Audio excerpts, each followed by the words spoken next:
धन्यवाद।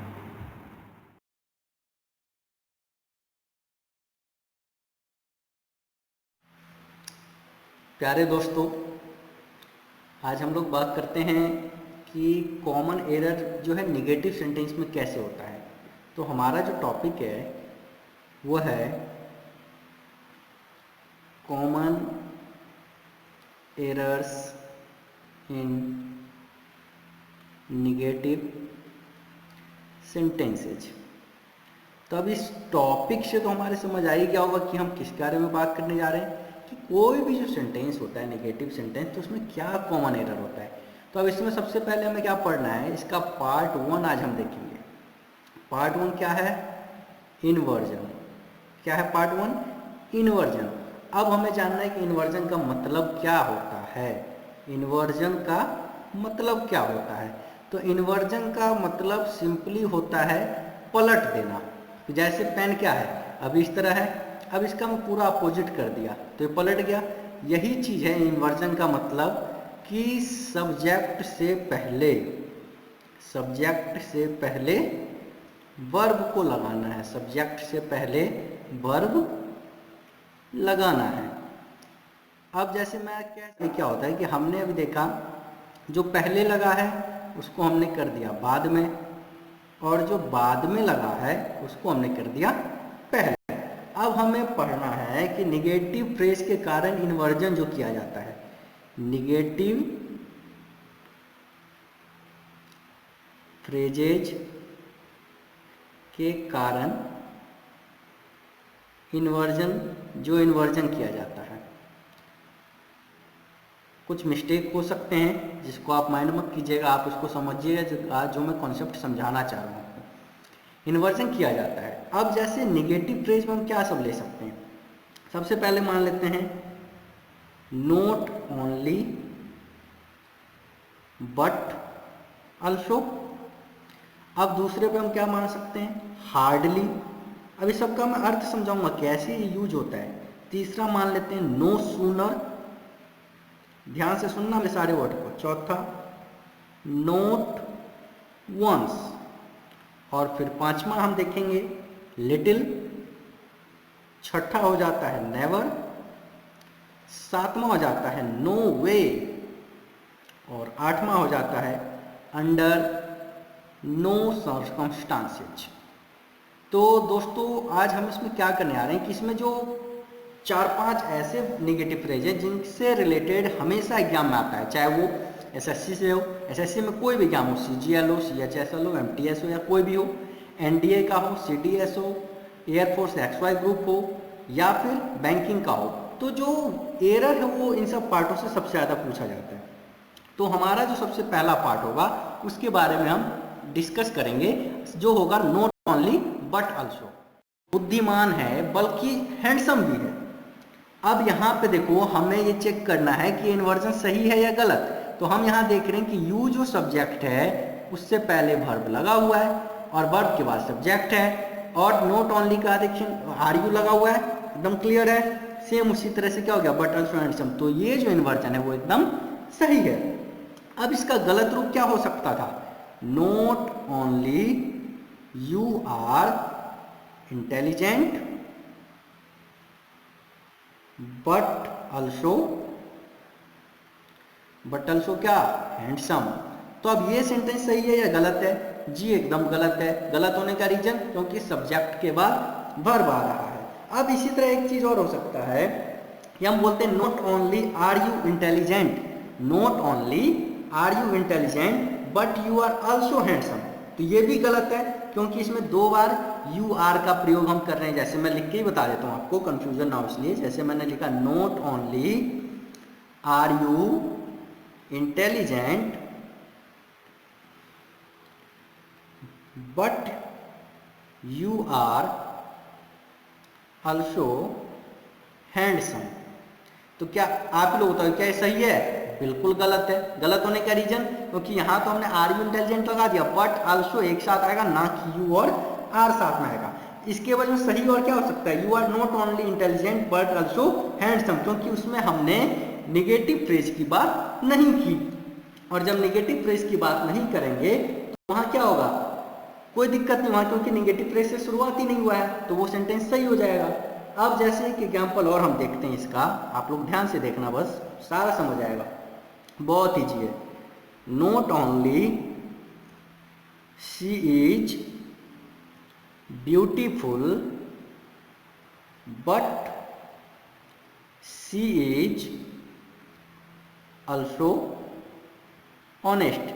क्वेश्चन देखते ही आप बता सकते हैं सही है या गलत है। देखो सबसे पहले हमें एरर कहाँ दिख रहा है कि सी के बाद इज है, जबकि सी के बाद इज होना इन्वर्सन में नहीं होता है, वर्ब पहले आएगा सब्जेक्ट बाद में, इट मीन्स ये सेंटेंस गलत है।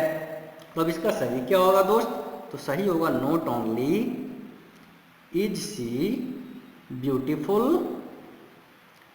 बट ऑल्सो ऑनेस्ट, ना कि वो सिर्फ सुंदर है बल्कि ईमानदार भी है। अब इसी तरह एक और एग्जाम्पल देते हैं, उसको भी समझ लेते हैं।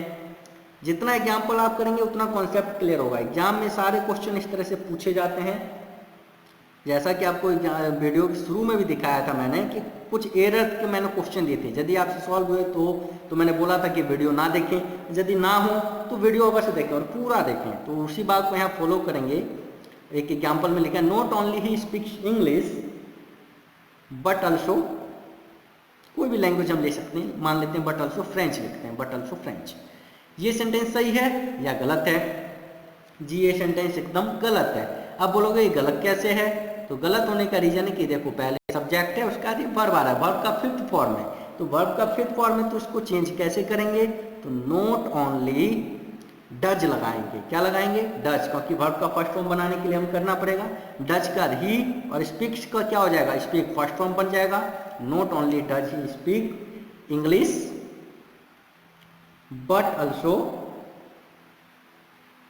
क्या, तो फ्रेंच। आप फ्रेंच के अलावा और भी कुछ लगा सकते हैं, तो ये सेंटेंस भी क्या हो जाता है इस तरह से सही हो जाता है। अब इस सेंटेंस में क्या हुआ हमने देखा, इस सेंटेंस में वर्ब का फिफ्थ फॉर्म है, तो जब वर्ब का फिफ्थ फॉर्म है तो क्या होगा, तो डज प्लस में फिर हमने लगाया सब्जेक्ट, और सब्जेक्ट के साथ वर्ब का हमने फिर फर्स्ट फॉर्म लगाया, और ये क्या होता है, ये एकदम बेसिक टेंस रूल है, बेसिक टेंस रूल के आधार पे हमने किया ये चीज। ठीक है दोस्तों, तो मैं ये कहना चाह रहा हूँ कि यदि कहीं कोई कॉन्सेप्ट आपका अभी छूट रहा हो तो आप वीडियो को बैक करें और दोबारा देखें, ताकि कॉन्सेप्ट आपका क्लियर हो और एक बार में ही समझने से आपको कई प्रकार के एरर क्लियर हो जाए, बार बार आपको उस चीज के लिए ना करना पड़े। एक और एग्जाम्पल मैं आपको दिखाता हूँ जिसको देखेंगे हम लोग, ठीक है, इसको हम दिखाने के लिए करेंगे अभी। ठीक है, तो अब उसका हम एक एग्जाम्पल और देखते हैं। तो इसमें मैंने जैसे सपोज दैट पहले हिंदी लिखा, देखो मैं जो बता रहा हूँ इससे ना कि तुम्हारा सिर्फ ये एरर का पार्ट समझ आएगा, बल्कि तुम्हारे इतने सारे कॉन्सेप्ट क्लियर होंगे कि थोड़ा बहुत स्पोकिंग का भी पार्ट क्लियर होता जाएगा। जैसे मैंने लिखा ना कि वे सिर्फ बाहर पेंट करेंगे बल्कि अंदर भी करेंगे। अब तो दोस्तों इसमें क्या बता रहा है कि एक सिंपल सेंटेंस है कि ना कि वे सिर्फ बाहर पेंट करेंगे बल्कि अंदर भी करेंगे। लोग हमसे पूछ लेता है भैया क्या ये बाहर सिर्फ पेंट करेगा? नहीं जी, अंदर भी करेगा।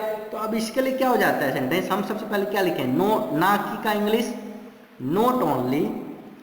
अब वे सिर्फ, तो दे, अब देखिए फ्यूचर में है, दे विल पेंट करने का paint, they will paint outside, बाहर के लिए आउटसाइड हो गया, बल्कि का क्या होगा, बट ऑल्सो, अंदर भी करेंगे तो बट ऑल्सो इनसाइड। लेकिन हमने क्या इसका इन्वर्जन किया, ट्रांसलेट तो सही है लेकिन इसका इन्वर्जन अभी हमने नहीं किया। तो आफ्टर इन्वर्जन क्या होगा, आफ्टर इन्वर्जन हो जाएगा ये not only will they paint outside but also inside. तो अब ये क्या हो जाएगा, इन्वर्जन करने के बाद ये पूरी तरह से सही हो जाएगा। अब हमारा काम क्या है कि इसको यदि एक भी पॉइंट कहीं से मिस हो रहा हो तो इसको तुरंत आप लोग बैक करके देख लें, ठीक है।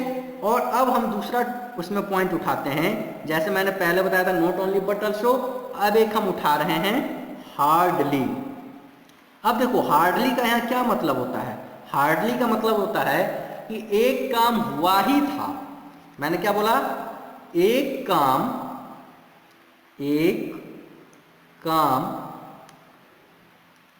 हुआ ही था कि दूसरा भी हो गया।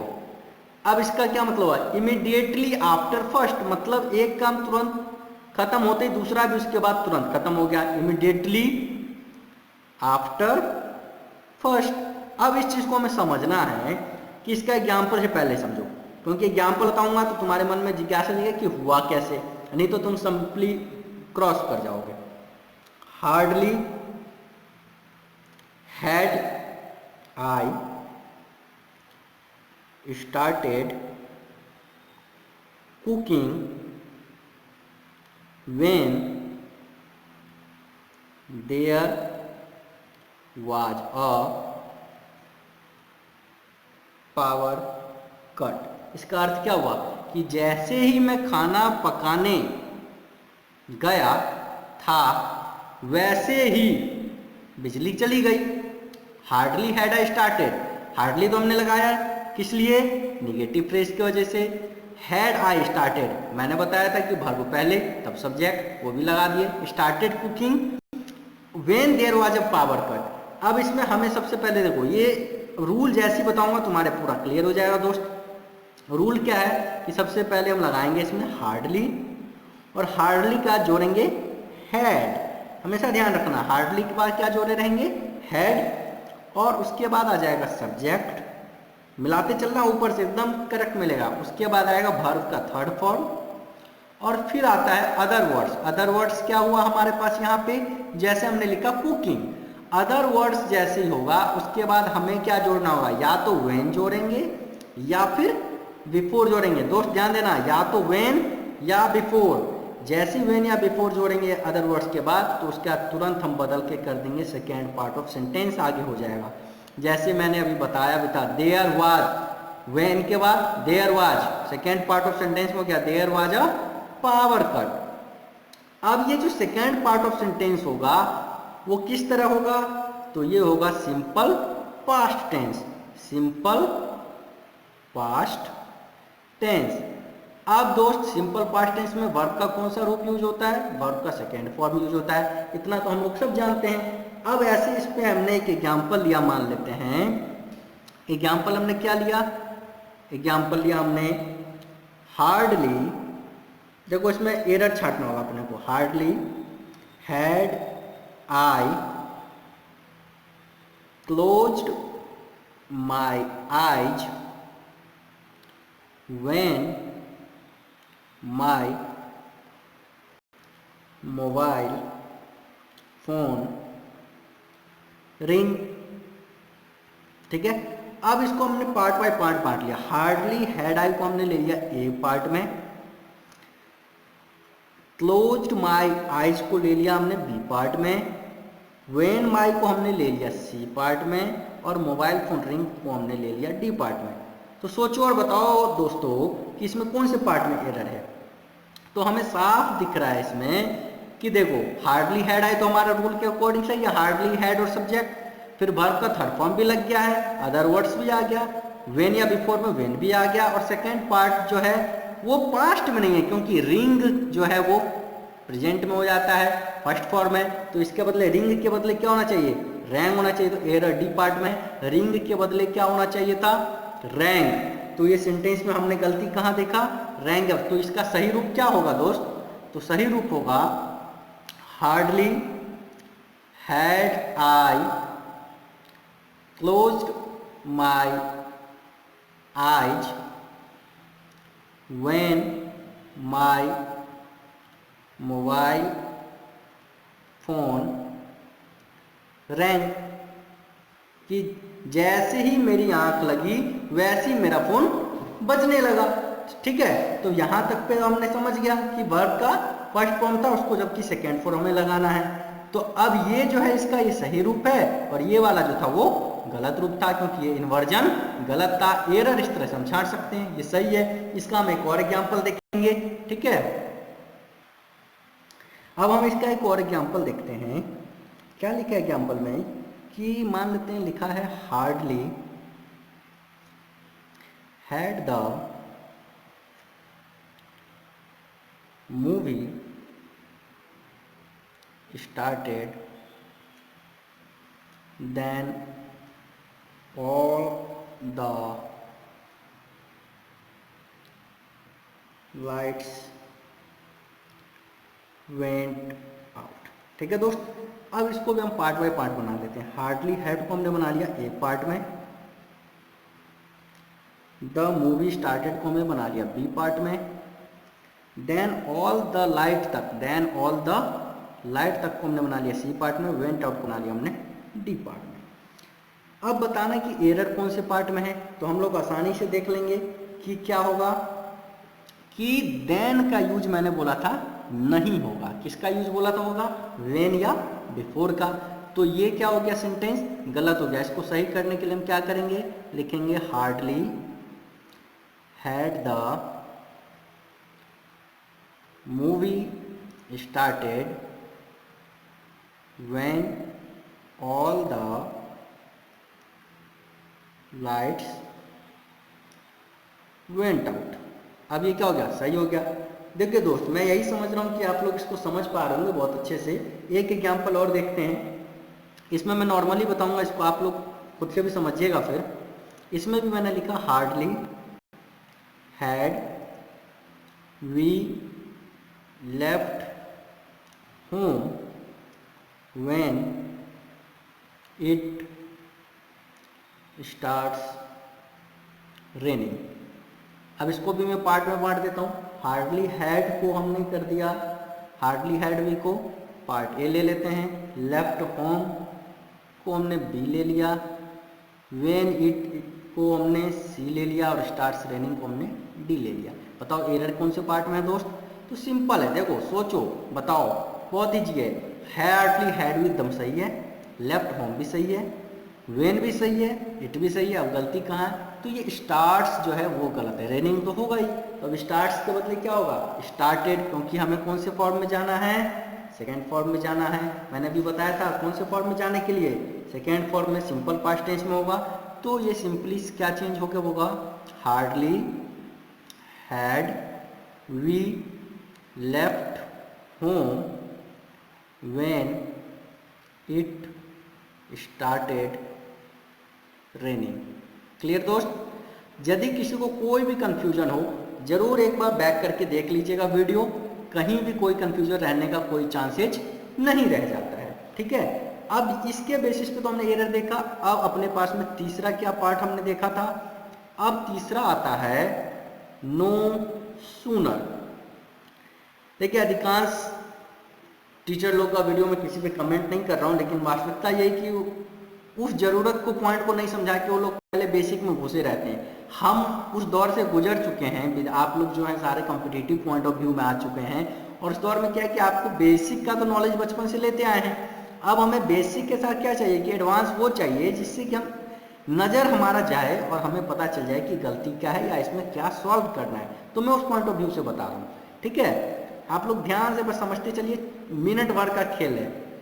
नो सूनर का भी मतलब सेम है, जैसा ही हमने यहाँ देखा था अभी हार्डली का, वही चीज हो जाता है इसका भी, इमीडिएटली आफ्टर फर्स्ट। मतलब कि एक काम हुआ ही था कि दूसरा भी हो गया। अब इसका रूल क्या है, रूल भी सेम है। सबसे पहले हार्डली की जगह हम लगा लेंगे नो सूनर, उसके बाद लगा देंगे हैड, और हैड के बाद फिर लगा देंगे सब्जेक्ट, और सब्जेक्ट के बाद क्या लगा देंगे, वर्ब का थर्ड फॉर्म, और उसके बाद हमने जो बोला था अदर वर्ड्स, वो अदर वर्ड्स लग गया। उसके बाद क्या है, उसमें वेन और बिफोर लगाते थे, इसमें क्या लगा रहे हैं, देन। क्या लगा रहे हैं, देन। ध्यान देना दोस्त कि कभी कभी एरर करने के लिए देन का स्पेलिंग गलत कर देगा। इसमें जब भी नो सुनर रहेगा तो देन THAN होगा, जबकि एरर करने के लिए THEN भी दे सकते हैं। और देन के बाद जो लगाएंगे हम वो second part of sentence. Second part of sentence हमने देखा क्या होता है, वो होगा फिर वही सिंपल पास्ट। सिंपल पास्ट मतलब वर्ब की सेकेंड फॉर्म वाली टर्म। अब इसमें भी हम एग्जाम्पल देख सकते हैं। क्या एग्जाम्पल देखेंगे हम? अभी मैंने एक बताया भी था कि मान लेते हैं no sooner had I close my eyes then my mobile phone rang. अब इसमें भी एरर है, सेंटेंस तो गलत है क्योंकि एरर है। अब एरर कहाँ है? नो सूनर तो ठीक है, हैड भी ठीक है, आई भी ठीक है। अब देखना है सब्जेक्ट के वर्ब का थर्ड फॉर्म होना चाहिए। तो यहाँ पे क्या हो गया, क्लोज जो है वो गलत है। क्लोज के बदले क्या होना चाहिए था? क्लोज्ड। क्या होना चाहिए? क्लोज्ड। माई आइज ठीक है, देन ठीक है, हमने लिखा है second part of my mobile phone wrong, तो मेरा मोबाइल फोन बजा। तो इसमें हमें क्या सही करके करना होगा कन्वर्जन में? No sooner had I closed my eyes then my mobile phone rang। उम्मीद करता हूं यहां तक क्लियर होगा आप लोग का। अगेन मैं बोल रहा हूं, यदि कोई पॉइंट कहीं भी मिस रहा है वीडियो को बैक कीजिए, देखिए, और यदि किसी चीज़ में आप एरर को खुद भी छांटना चाह रहे हैं तो उसमें एरर छांटने के लिए आप वीडियो को पॉज करें, क्वेश्चन पे 1 सेकेंड 10 सेकेंड 20 सेकेंड टाइम लगाएं और फिर उसको आप देखें खुद से सॉल्व करके। मैं आगे और एग्जाम्पल इसका बताता हूं। अब एक एग्जाम्पल और हम देखते हैं इसमें। एग्जाम्पल क्या है कि मान लेते हैं लिखा हमने no sooner had we boarded the train then the train left। दोस्त नो सूनर इसमें भी सही है, सेंटेंस गलत है हम जान रहे हैं। हैड भी सही है, वी भी सही है, बोर्डेड भी पार्ट का वर्ब का थर्ड फॉर्म सही है, सेकेंड पार्ट भी सही है, द ट्रेन अदर वर्ड जो है। देन गलत है क्योंकि देखो देन का स्पेलिंग यहाँ पे क्या है? THEN, जबकि यहाँ पे क्या होना चाहिए था? देन। और जैसे ये देन लगाएंगे वैसे ये सही हो जाएगा। तो इसको सही करने के लिए हमने क्या देखा? हमने इसको लिखा no sooner had we boarded the train then the train left. यही छोटी छोटी सी मिस्टेक की वजह से क्या होता है कि हमारे को आता वो क्वेश्चन हमें तो लगता है हमने सही किया, लेकिन वो क्या हो जाता है? गलत हो जाता है। तो इन छोटे छोटे चीज़ों पे हमें ध्यान देना होता है, ठीक है। अब यहाँ तक तो उम्मीद है क्लियर होगा। अब हम चौथे पार्ट पे बढ़ते हैं। देखो बहुत ईजी है, कोई ऐसा नहीं कि कुछ अद्भुत चीज़ है। यही है कि जल्दी कोई इसको कवर नहीं करना चाहता है, लेकिन ये क्या है कि आसानी से आपको नंबर दिलाने में मदद करेगा। अब हम पढ़ते हैं नोट वंस। बहुत अच्छा टॉपिक है नोट वंस। हम लोग बहुत बार बोलते हैं कि तूने एक बार भी मुझे बताया कि तू उसका समोसा खा गया, या तूने एक बार मुझे बताया, एक बार भी तूने मुझे सच नहीं बताया, एक बार भी तूने मेरी मदद नहीं की, एक बार भी तू मुझसे मिला नहीं। ये सारे क्या है? Not once. हम लोग नॉर्मली क्या यूज करते हैं? At any cost, anyhow. क्या है ये? एनी हाउ क्यों? एट एनी कॉस्ट क्यों? किसी भी हाल में नहीं देंगे, नहीं होता है, एक बार भी नहीं, मतलब सारे जो है ना मतलब तुच्छ शब्द हैं। हमें क्या करना है? एडवांस पढ़ना है, अच्छा पढ़ना है। तो नोट वंस का मतलब समझना है सबसे पहले, एक बार भी नहीं। लोग कहते हैं ना कि तूने एक बार भी मुझसे सच नहीं बोला है, तूने एक बार भी मुझको मदद नहीं किया। अब उसी का एग्जाम्पल देखते हैं। सिंपल है, बहुत सिंपल, एक बार में समझ जाएंगे। अब जैसे मैंने लिखा नोट वंस, तो पहले लगेगा। अब क्या हमने पढ़ा है कि इन्वर्जन के लिए क्या होता है? सब्जेक्ट से पहले वर्ब। तो note once have you told me the truth. Note once have you told me the truth. ये क्या है? एकदम सही है क्योंकि हैव पहले है, यू बाद में। इसका अर्थ क्या होता है, एक बार भी तुमने मुझे सच नहीं बताया। एक बार भी, ध्यान सुना, एक बार भी तुमने मुझे सच नहीं बताया। अब इसका गलत किस प्रकार कर सकते हैं वो तो हमें आ गया होगा, क्योंकि गलती तो हम बहुत जल्दी करना सीखते हैं। Not once you have told me the truth. अब ये क्या है दोस्त, गलत हो गया ना, पूरी तरह से गलत है, इन्वर्जन है ही नहीं है। अब इसी तरह से एक और एग्जाम्पल हम देख सकते हैं। अभी मैंने बताया था कि तूने मेरी एक भी बार मदद नहीं की। Not once you did help me. बताओ सही है गलत है, बताओ बताओ बताओ। पूरी तरह से गलत है। क्यों, क्योंकि यहाँ पे यू पहले आया है। यू क्या है, सब्जेक्ट, जबकि सब्जेक्ट कब आएगा, वर्ब के बाद, मतलब डिड के बाद। तो हमें एग्जाम्पल यहाँ सही कैसे होगा, not once did you help me. ठीक है, तो अभी का क्या इन्वर्जन हो गया, सही हो गया, मतलब सेम है। इसी प्रकार एक और एग्जाम्पल इसका हो जाता है, वो क्या है कि not once did he offered me to join the group. एक बार भी उसने मुझे ग्रुप में जोड़ने के लिए ऑफर नहीं किया। होता है ना, हमारे दोस्त लोग होते हैं, बोल देते हैं कि तुझे हम ग्रुप में क्यों जोड़ें, या फिर कोई पूछता है कि क्या तुझे ग्रुप में जोड़ें। ऐसा पढ़ाई का ग्रुप होता है, बहुत सारे ग्रुप होते हैं, अपने हंसी मजाक के लिए ग्रुप है, आजकल तो एजुकेशनल ग्रुप है, बहुत सारे ग्रुप है। तो अब इसके लिए क्या होता है, लोग बोलते हैं ना, एक बार भी तूने मुझे ऑफर नहीं किया कि मैं तुझे जोड़ूं या नहीं जोड़ूं। अब देखो है क्या ये, not once did he offered me to join the group. बताओ सही है या गलत है, गलत है जी। अब बोलोगे गलत क्यों, इसमें तो सब्जेक्ट बाद में है और पहले। लेकिन हमने क्या करना है, ध्यान है, सिंपल बेसिक टेंस रूल, कि जब डिड आता है तो वर्ब का कौन सा फॉर्म आता है, फर्स्ट फॉर्म। लेकिन ये ऑफर्ड कौन सा फॉर्म है, थर्ड फॉर्म। तो इसका सही क्या होगा, not once did he offer me to join the group. उम्मीद करता हूं ये अब समझ आ गया होगा। गलत होने का रीजन क्या था, एरर क्यों हुआ, error due to wrong use of verb. मतलब वर्ब का जो है, डिड के साथ कौन सा वर्ब लगाते हैं, डिड के साथ वर्ब का वर्ब वन का फॉर्म लगता है। क्लियर। अब देखो हमारा 4 पॉइंट क्लियर हो गया, कुछ पॉइंट और है जो कि एकदम इजी है। ठीक है, तो अब इसको हम एक स्टार्ट करते हैं, इसको देखना।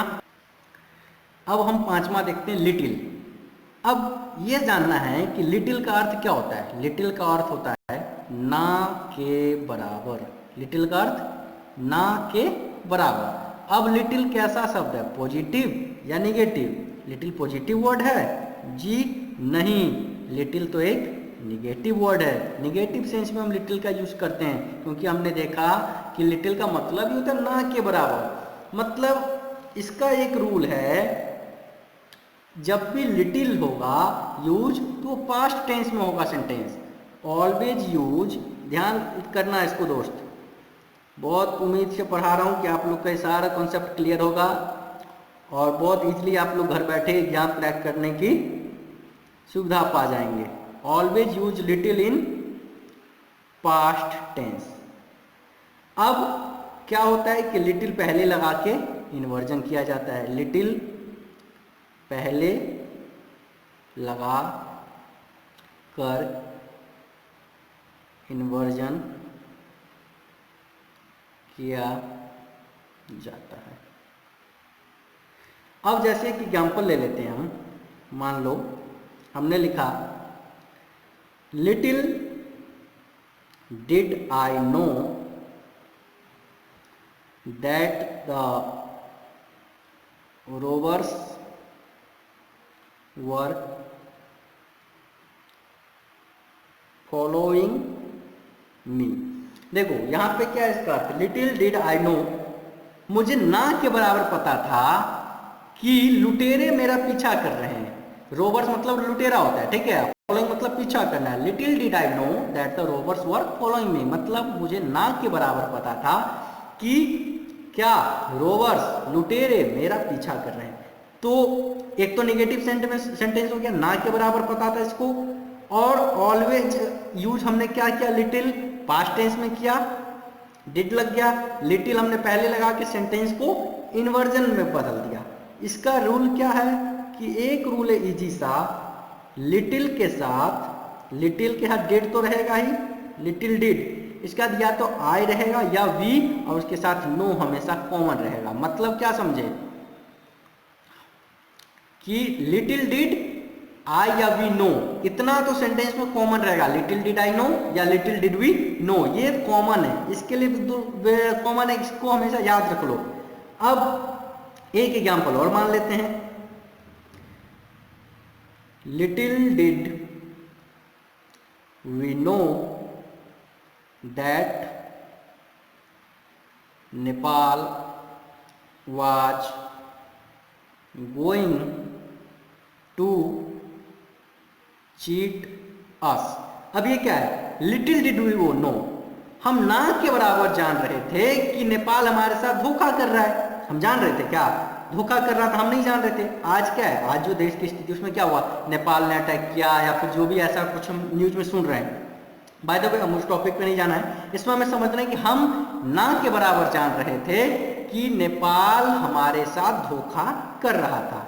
एक और एग्जांपल इसका देख लो, पूरा क्लियर हो जाएगा। जैसे मैंने लिखा little did I know what he is going through, मैंने क्या लिखा, little did I know what he is going through. क्या ये सही है? नहीं, ये गलत है। क्यों? मैंने क्योंकि बोला कि जब भी लिटिल रहेगा तो वो सेंटेंस पास्ट में रहना चाहिए। यहाँ तो इज है, इज क्या होता है, प्रेजेंट, तो ये सेंटेंस गलत है। इसका सही क्या होगा इन्वर्जन में, little did I know what he was going through. अब इस सेंटेंस का मतलब क्या होता है, little did I know what he was going through, मुझे नहीं पता था कि वो किस चीज से गुजर रहा था। जैसे रिसेंट में घटना घटा, सुशांत सिंह राजपूत जो अब नहीं रहे, उनका डिप्रेशन का कारण था, लोग उनके नहीं जान सके कि किस प्रॉब्लम से गुजर रहे थे। आज कई तरह के लोगों के मन में शंका है, जो भी अभी तक वो पूरा फैसला नहीं आया है, लेकिन हम लोग भी यही सोच रहे हैं कि वो किस चीज से गुजर रहे थे। तो हम कह सकते हैं little did I know what he was going through, कि मुझे नहीं पता था कि वो किस चीज से गुजर रहा था या गुजर रहे थे। अब हमने लिटिल को कंप्लीट किया, अब अपने पास में एक आता है, इसके बाद हमने पढ़ना है नेवर। क्या पढ़ना है हमें? नेवर। नेवर का अर्थ क्या होता है? नेवर का अर्थ होता है कभी नहीं, लेकिन इम्फेसिस करना है, मतलब जोर देना है। जब इन्वर्जन करेंगे तो इस पे हमें जोर देना है। अब जब भी नेवर का प्रयोग होगा तो हमेशा प्रेजेंट परफेक्ट टेंस में ही होगा। इसका प्रयोग प्रेजेंट परफेक्ट टेंस में ही किया जाता है। ठीक है दोस्त, अब इम्फेसिस करना है, मतलब जोर देना है, नेवर वर्ड पे जोर देना है। जैसे क्या होता है, I have never watch a movie in cinema hall. इसका मतलब क्या हुआ कि मैं कभी भी या आज तक सिनेमा हॉल में मूवी नहीं देखा। मान लेते हैं example, I have never watched, I have never watched a movie in cinema hall. अब इस बात पे जोर दिया जाता है, जैसे दोस्त लोग हमारे बात कर रहे हो कि मूवी में सिनेमा कौन कौन गया है, तू गया है, तू गया है, तू गया है, तो हम क्या बोलेंगे यदि नहीं गए तो I have never watched a movie in cinema hall, कि मैंने आज तक सिनेमा हॉल में मूवी नहीं देखा है, कभी नहीं देखा है। इन्वर्जन करेंगे, ये अभी इन्वर्जन नहीं किए हैं, ठीक है। इन्वर्जन करने पे क्या होगा, आफ्टर इन्वर्जन ये सेंटेंस क्या हो जाएगा, नेवर पहले आ जाएगा, तो नेवर हैव आई वॉच। अब बताओ यार never I have I watched क्यों लगा? नेवर तो इन्वर्जन करने के लिए, और जब इन्वर्जन होता है तो वर्ब पहले आता है तब सब्जेक्ट आता है। Never have I watched a movie in cinema hall. ठीक है, अब एक चीज और करते हैं, never I have watched a movie in cinema hall, क्या ये सही होगा? नहीं होगा। यदि हम नेवर आई हैव कर देते हैं तो फिर गलत है, इन्वर्जन करने के बाद ये सही है। अब एक एग्जांपल इसको और देख लेते हैं यहीं पे। अब जैसे हमने किया never have I seen such a beautiful lady. क्या लिखा मैंने? Never have I seen such a beautiful lady, मैंने कभी इतनी सुंदर महिला नहीं देखी।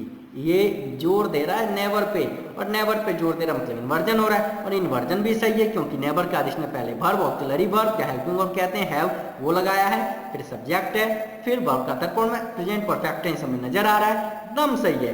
यदि यही चीज हम कर देते हैं never I have seen such a beautiful lady, तो ये क्या होगा? ये 100% गलत हो जाएगा, ये इन्वर्जन नहीं हुआ। ठीक है, तो अब यहाँ नेवर वाला पॉइंट भी हमारा क्लियर हो गया। देखो क्या है कि नेवर सबका कॉन्सेप्ट हम आगे के टॉपिक में कवर करेंगे मेन रूप से।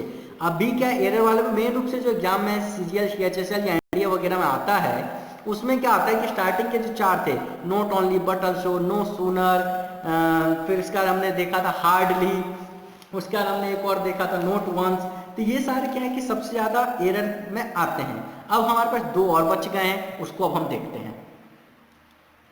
अब हम सातवां पॉइंट देखते हैं जो है नो वे। हम कहते हैं ना नो वे, अब इसका अर्थ क्या होता है वास्तविकता में? यहाँ पे यूज होगा उसका अर्थ कुछ भी हो जाए। लोग क्या कहते हैं? कुछ भी हो जाए, मैं ये नहीं होने दूंगा, मैं ये नहीं होने दे सकता था, चाहे। अब देखो नो वे क्या होगा कि इतने एग्जाम्पल से हमें ये तो पता चल गया होगा कि फ्रेज का प्रयोग एम्फेसिस के लिए हो रहा है, जोर देने के लिए। नो वे का क्या है? कॉमन चीज है, always use in future sense, always use in future sense, हमेशा फ्यूचर सेंस में यूज होगा। और इतने एग्जाम्पल हमने देखा है, हमें पता चल गया होगा कि फ्रेज का प्रयोग एम्फेसिस जोर देने के लिए कर रहे हैं। अब इसका एग्जाम्पल है simple, no way I am going to let this happen। क्या ये सही है? नहीं दोस्त, गलत है। काहे गलत है भाई? गलत होने का रीजन है कि नो वे तो ठीक है, लेकिन आई एम कहाँ से आ गया? ये तो इन्वर्जन में एम आई होना चाहिए, तो इसका सही रूप क्या होगा? No way am I going to let this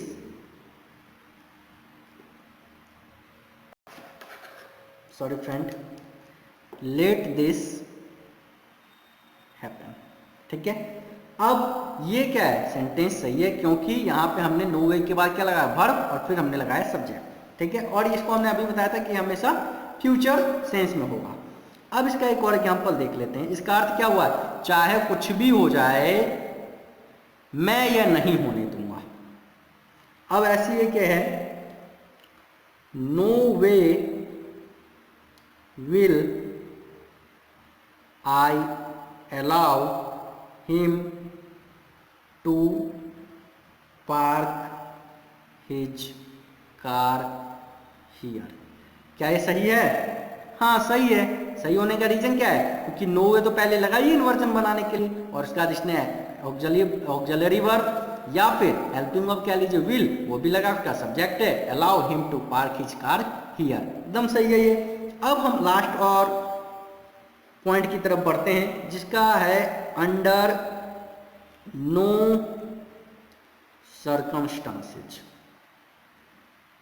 under no circumstances, अब इसका अर्थ क्या होता है? इसका अर्थ होता है किसी भी हाल में, किसी भी हाल में, किसी भी हाल में। अब इसका एग्जांपल देखो, लोग कहते हैं ना किसी भी हाल में तुम्हें अकेले सफर नहीं करना चाहिए।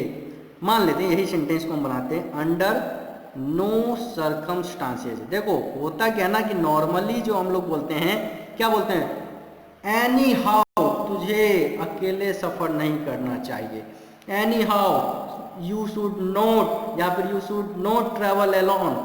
अब यहाँ पे हमने क्या यूज किया उसके लिए, अंडर नो सर्कमस्टांसेज, किसी भी हाल में तुम्हें अकेले सफर नहीं करना चाहिए, मतलब अंडर नो सर्कमस्टांसेज शुड लगाए इन्वर्जन करेक्ट करने के लिए, शुड यू ट्रेवल अलोन। इसका अर्थ क्या है, ये तो सही है क्योंकि अंडर नो सर्कमस्टांसेज इन्वर्जन के लिए हो गया, एम्फेसिस जोर दे रहा है कि किसी भी हाल में, और शुड वर्ब हो गया, यू सब्जेक्ट हो गया, ट्रेवल अलोन उसके वाक्य हो गया। इसका अर्थ है किसी भी हाल में तुम्हें अकेले सफर नहीं करना चाहिए। अब यदि इसी को मैं लिखता हूं, under no circumstances you should travel alone, तो क्या ये सही है? नहीं, ये गलत है। गलत क्यों है? अंडर नो सर्कमस्टांसेस तो ठीक है जोर दे रहा है, लेकिन यू शुड कर रहा है, तो यू शुड जो है यदि हम इन्वर्जन करते हैं तो गलत है, क्योंकि पहले वर्ब होगा फिर सब्जेक्ट होगा। क्लियर? अब इसी तरह से एक और होता है इसमें कंडीशन, हम बोल सकते हैं कि यदि हम लगाते हैं under no circumstances, under no circumstances you should not travel alone, तो ये भी गलत है। क्यों? क्योंकि इसमें नोट मतलब नहीं शब्द का प्रयोग 2 बार हो रहा है, मतलब डबल नेगेटिव हो रहा है, और डबल नेगेटिव अभी नहीं हो सकता है, इसलिए ये सेंटेंस भी गलत है। ठीक है मेरे प्यारे दोस्तों, मैं उम्मीद करता हूं कि जो पूरा वीडियो है, यदि किसी को अभी भी समझ में नहीं आया हो या कोई टॉपिक रह रहा हो, तो उस पॉइंट पे आप बैक जाके वीडियो को अगेन देखें, पूरा क्लियर होगा। कोई पार्ट ऐसा छूटेगा तो आप कांटेक्ट कर लीजिए, नंबर दिया है उस पर कांटेक्ट कर लीजिए, या फिर आप कमेंट में भी जाके पूछ सकते हैं। ठीक है, thank you, thank you, thank you, thank you.